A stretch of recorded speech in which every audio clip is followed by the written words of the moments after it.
Okay, so as Jen and I are making our way down, guess what? All the horses are already in there. Some of them are lying down, but the rest of them are gathered around Montaro's arena waiting for us. This is Juno, Montaro's son. I remember when you were born. Oh, yes, that's right. Right? Surprise! I'm here. Yes, that's right. Remember, I was calling you. I was like, could she be pregnant? Right? Your mama fooled us all, Juno. Look how big you are.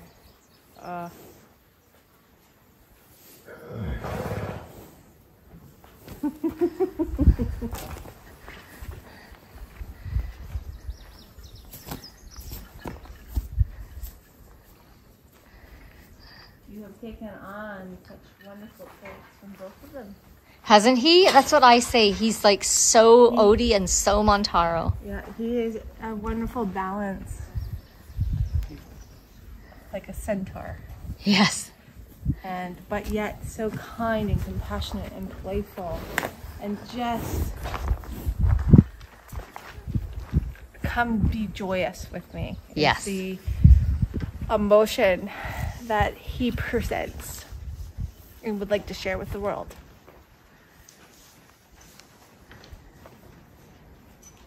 And he's very proud of that. Yes.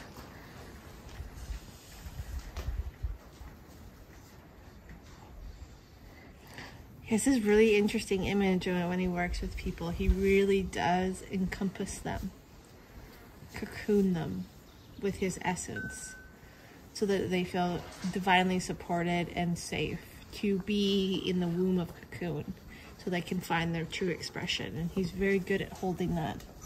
And he's quite fascinated with that job that he's chosen based on the traits that his parents have bestowed upon him. Yeah. And then I love his me first. Me first. But me first. Yeah. That's balanced. Yeah. And wise. Hi.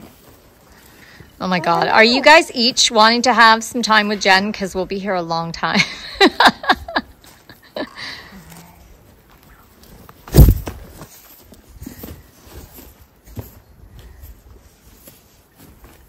Thank you. Oh yeah, thank you. Thank you. You cannot claim me. Okay.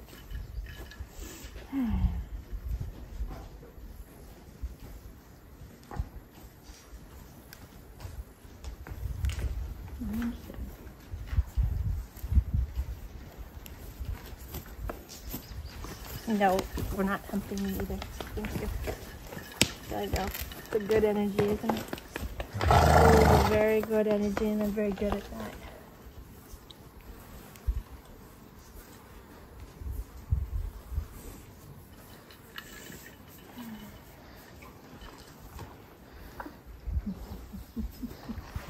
Yes. No. No. No. Thank you. Thank you.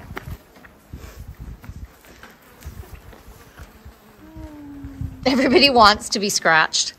Everybody. They're like, just scratch me a little bit. We're not here for scratches. Afterwards, okay? It's actually kind of like a ceremony dance that they're doing. Yes. And so what Juno has expressed to me, outside of deciding some things that I will have to go on a walkabout with him, is that I'm being brought into the herd. Yeah, because for the wildies to be coming in this close to you is very unusual. I prepared the wildies. I gave them 3 days ago. I let the herd know I was coming. And that the energy that I have chosen to bring forward is almost a neutral space so that they feel that they can approach if they choose, or not approach, but either way is a natural way of being. And I've really found that when yes, working,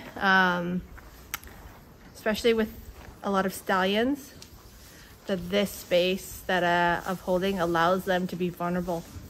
Beautiful. Without being uncomfortable or challenged. Yes, exactly.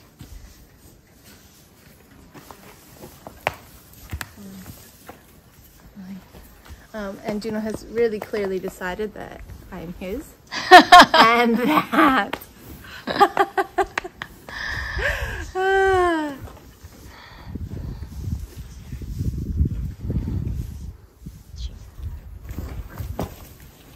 I'm okay. Yes, I am. I'm okay. Good job. Thank you. There we go. Well done.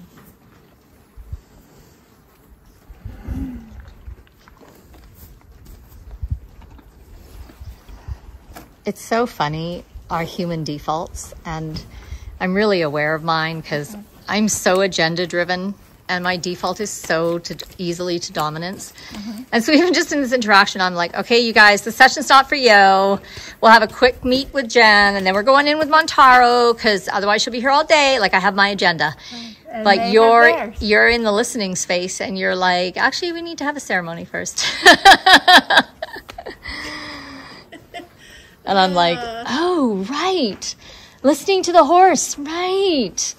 Well, it's funny because she really needed to feel safe, and that's what she's been holding on. And so this is why this yawning is happening, because she's letting go of some feelings of being unsafe. And it's interesting because... Hang on. I'm in a horse sandwich here, and I can't even get the camera on you. They all have so much. Yeah, I'm gonna, maybe they just want to be encircled around you for a while. The participation, that all of them coming together in this unity, in this harmony of we are all affected, we are all one, so you have to go through all of us and be with all of us in order to heal one. Right, that makes sense. And as you... So,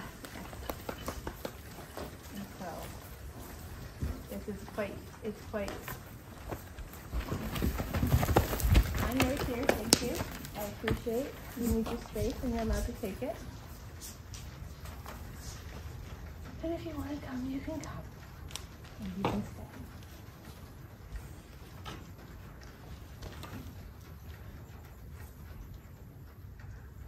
It would be so interesting to have people in beds and just receiving, on massage tables. And it would be so interesting to see how they all would form around them. Yes, I see you. Are you ready? Are you ready? Yes, I know. Thank you. I know what you want. You're not going to get it. Nope. Thank you.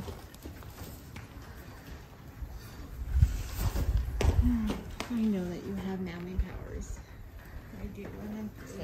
What's up, Cobra? You want scratches or something? Do you want from Jen or from me?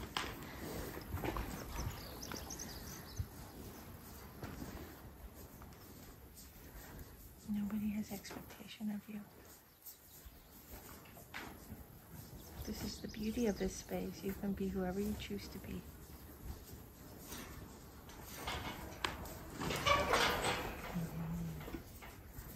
Hi.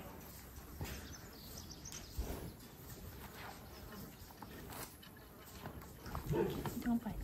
Those are my jeans. Thank you.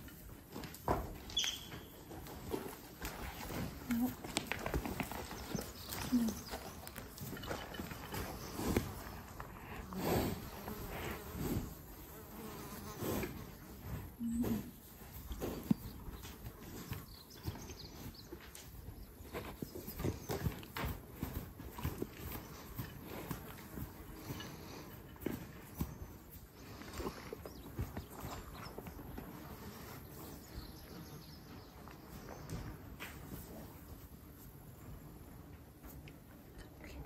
to bottle. It's not even a truck.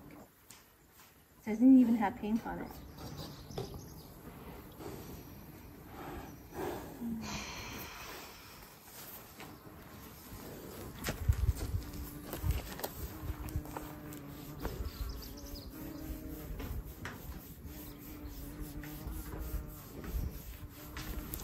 Keep accepting him for who he is. Jen just said, just keep accepting Cobra for who he is.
Hardship there. Zeta was Yeah. releasing the presence of hardship. And the reason that I moved away and invited Zeta to walk with me was because the choice had to be Zeta's. Right. And there is no pushing the soul into doing anything.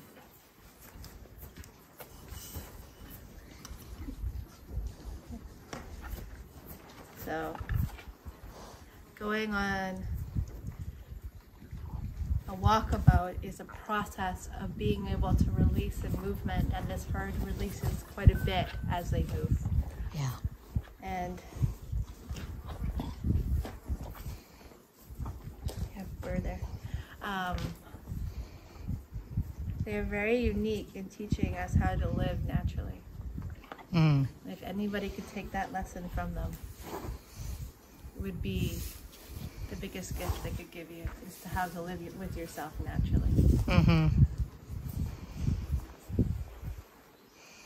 It's a timely lesson for where we're at in the history of this planet. Yes. Yes. But they want to teach. They want to show. But you definitely have to come in as an equal. And they have to be your equal. So, very, very interesting. This guy just keeps following me around and asking for touch and connection the whole time I'm filming.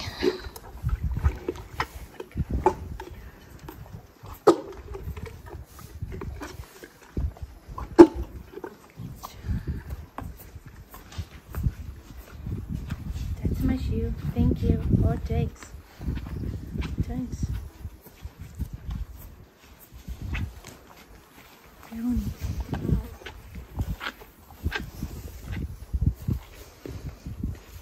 No. I'm still human. I am still human. Okay. I know. I'm not, but I am. There we go.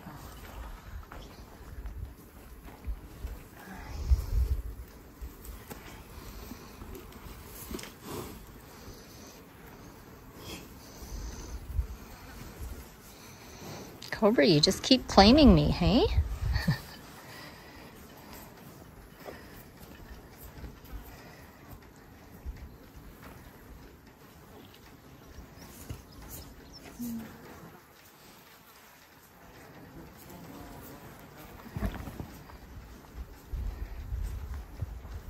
How do you not spend hours here? Oh, I do. I very much do. I don't think yeah. Like time disappears. Yeah. Time's gone. It just...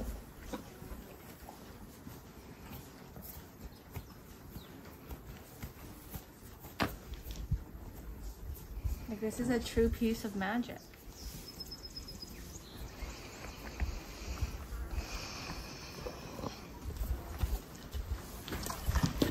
All right. It is, but it's... First of all, you have to be ready for this level of magic. I agree.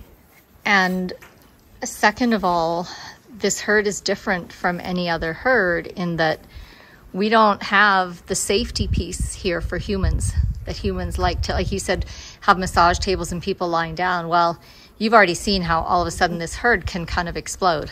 And these are just tiny little explosions. Like, they can explode big time. So whoever, you know, even stands among them like you're doing has to have had a lot of experience with horses. They have to have a lot of experience with energy. Maybe they've done, you know, a key martial art, or like they have to be able to read the energy of the herd before it explodes. So it's funny though, like they're very, I don't know, maybe because I've spent so much time.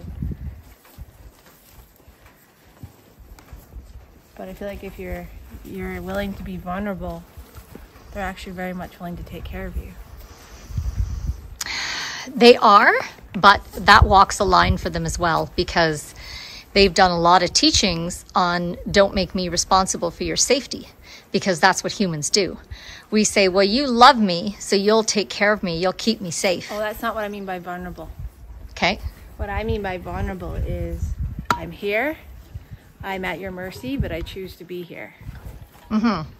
And I don't, you know, like, I respect who you are, but I'm going to choose to stand with you.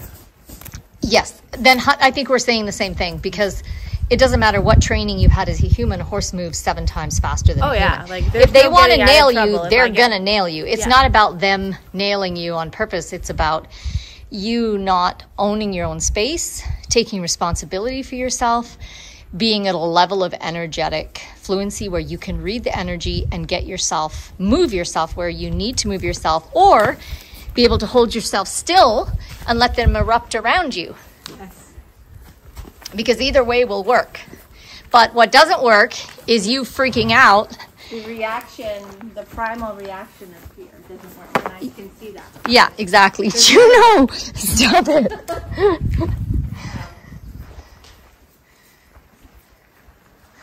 Yeah, like it's for me coming in here, I'm being vulnerable because I realize that if they chose to, they could. Yeah. But I'm willing to stand here and allow them the choice. Yes. While watching their own interactions on who gets to go first, who gets to do next. And, you know, I'm not choosing. And I think that's one of the biggest things with this herd is you don't get to choose. Yeah. It's about allowance. Yeah, but you're like right now, I'm very aware of how my body feels right now. I'm sandwiched between these two hind ends. Very much so. And I'm going, how's my body? My body's like, I'm good. I'm okay. If my body said not feeling good, I would move. Same here. Like that understanding, like.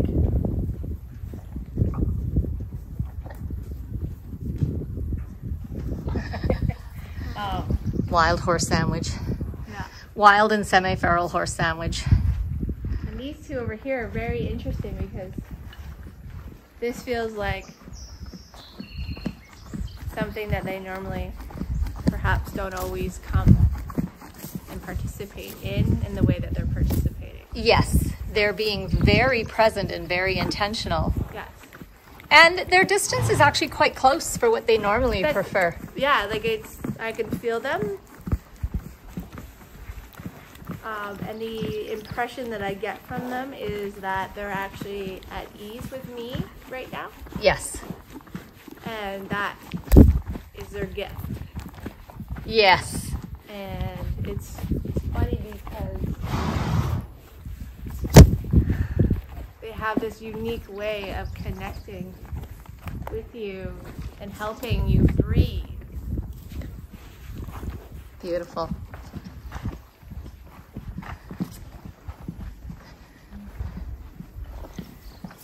But I actually feel this curiosity from them at the same time. Yes. And that curiosity is quite special, because with wild horses, curiosities, in my experience, often is lined with a bit of skepticism. Yeah. And protectiveness, and I don't feel that mixed in with their curiosity. Yeah, and I think that's because for 4 years now, I have allowed them to be 100% wild, 100% untouched, if that's what they want. Yeah. So it's beautiful. It's entirely their choice, and they know that even if I go right up close to them like this, you know, I am not going to touch him. He's kind of wondering why I'm walking up to him. So like when you try to demonstrate things for the camera, it doesn't work because your whole energy is not where it should be.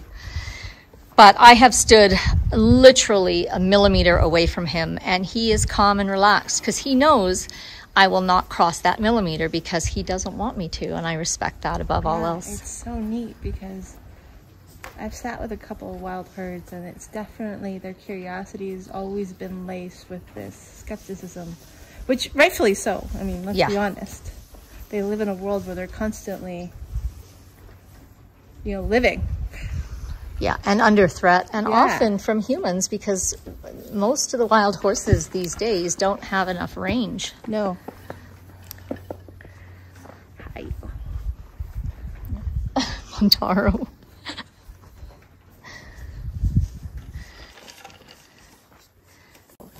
That's the best part. To be both is actually always, I think, the way you are always meant to be.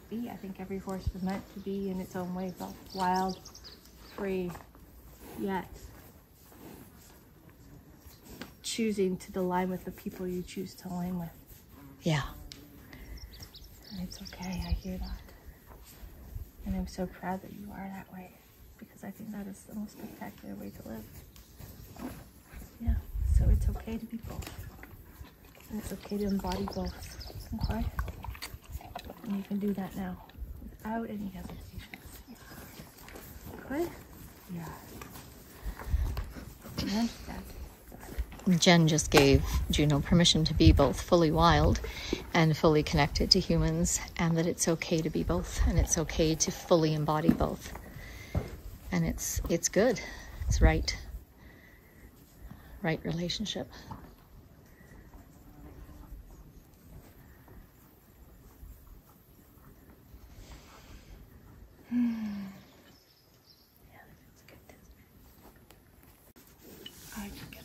And it's kind of funny that he wouldn't already know that that was okay for him and the herd, just from seeing the way Macaw and Sione and Cobra have been treated. They've been allowed to be as fully wild and boundaried as they wish and untouched, but yet welcomed into all the privileges and good stuff that the domestic horses receive. But there's that domestic word.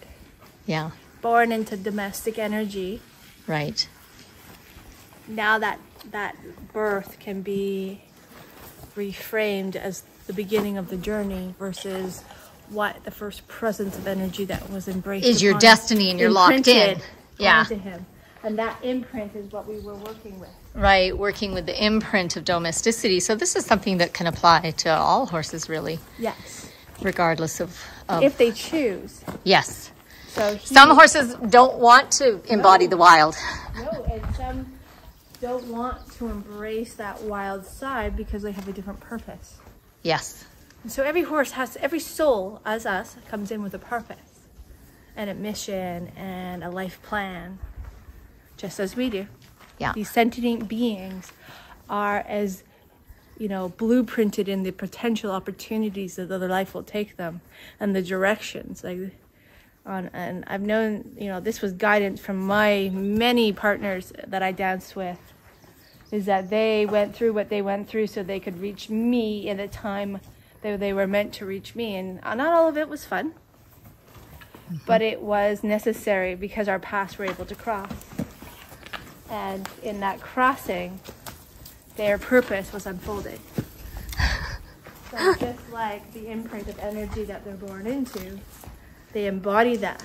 But in this space, he's able to release that imprint as we are, when we heal. We can let go of the imprints of experience.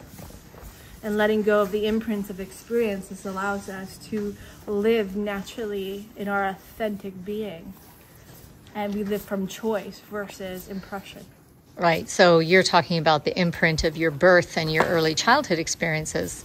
And that's what when that conversation that we had, it was the release of that imprint. And it wasn't harming him, it wasn't holding him back, it was just a time to shift. So if you're a human and you want to release that imprint, what would you do? There are many ways to go about this. You could do this through energy work, you could do meditation, hypnotherapy.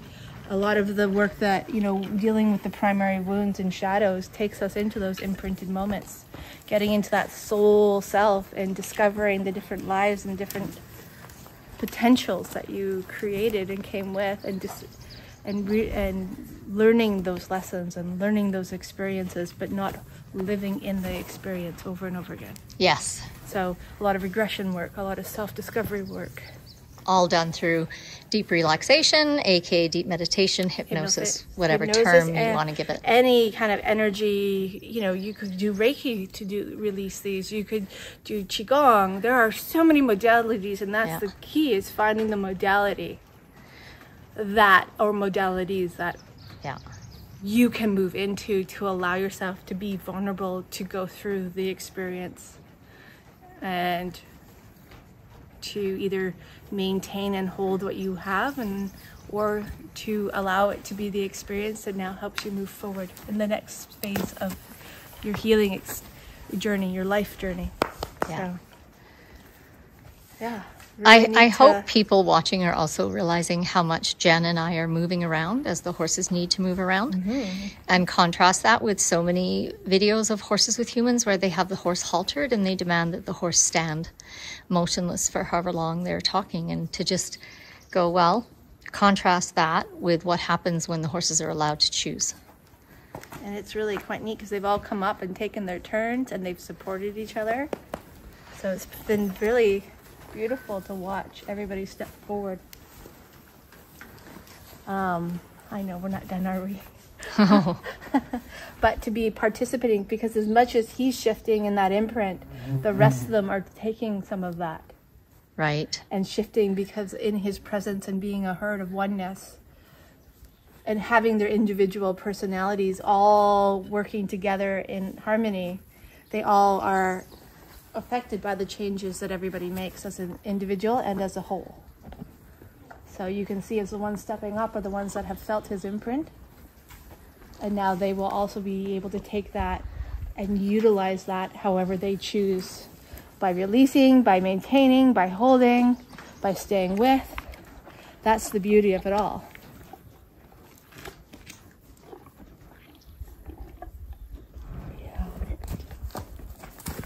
You like to be heard, my friend, I think.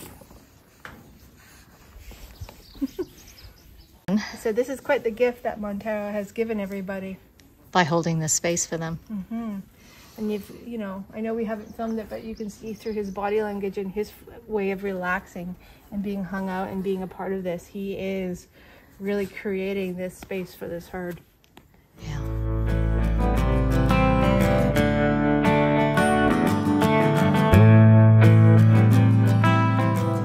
So Jen, what are you offering for people right now where they can connect with you and work with you online, or, regardless of where they live physically?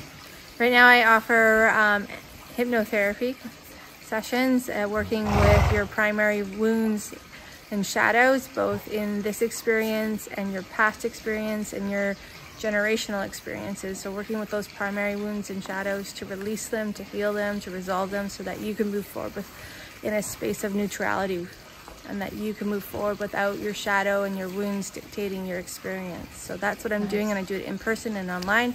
Is for the animal side of me coming into the equine world, especially now that I've moved to Vernon. I'm just starting to explore the herds and the souls in this area, and I offer body work, massage, energy work, animal connection. So those sessions are combined because I really can't do one without the other. Yeah. I did try for years, but it just kind of happens, and the animal, the horse, the pet, the companion always dictates the session itself. So. Do you do those animal sessions via Zoom? I have done them via Zoom over the phone, and I do them in person as well. So I have worked with animals across the world, and there's really no difference. Yeah. But I mean, it's nice to touch and feel and smell them, but I touch and smell and feel them in different ways when it's, energetically only. So yes, using all those extra. And sometimes your animals come to me in my dreams, and I'm like, oh, hi, so this happened last night. Here you go. Yeah. That happens more often than most That people know. happened when Kalia first came, and you said, do you have a black horse? You didn't even know who'd come. And I said, yeah. And you said on her, I can't remember which one it was. I think it was her right hind fetlock. You said there's an injury. It's an old injury. She came to me. She showed it. I helped her clear it. So she's good now. And that happens more times than people know. Yeah. And she did have that injury in exactly the place you said. And I was like, wow. I often get woken up in the middle of the night to somebody who I've never met, but I know that I'm going to meet them in the near future. And like with Montero, 90% of our session was done in the car. Yeah. Having that conversation was what he needed in the beginning. So sometimes it works like that. Like I can get here and be like, oh yeah, we've done like most of the work already because this, and this. And that's the thing is, it just happens when it happens. Yeah. And nothing can be forced. And that's the same with your journey for yourself or your equine companion. Yeah. Your journey will happen when it happens. And when you're ready to deep dive, we deep dive on all aspects. Yeah. And for all the owners, a lot of it does end up being about you while working with your animal companion. So that is one thing that I have noticed, that all of the sessions do incorporate you both. Yes. If you are open to it. And if not, I'll just keep it to myself. Right. And I'm really bad at that. Awesome.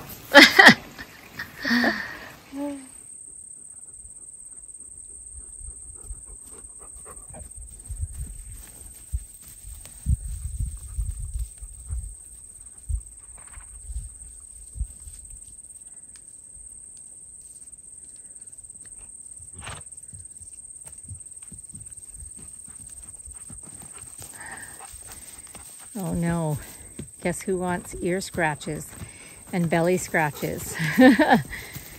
Hello, Burr Queen.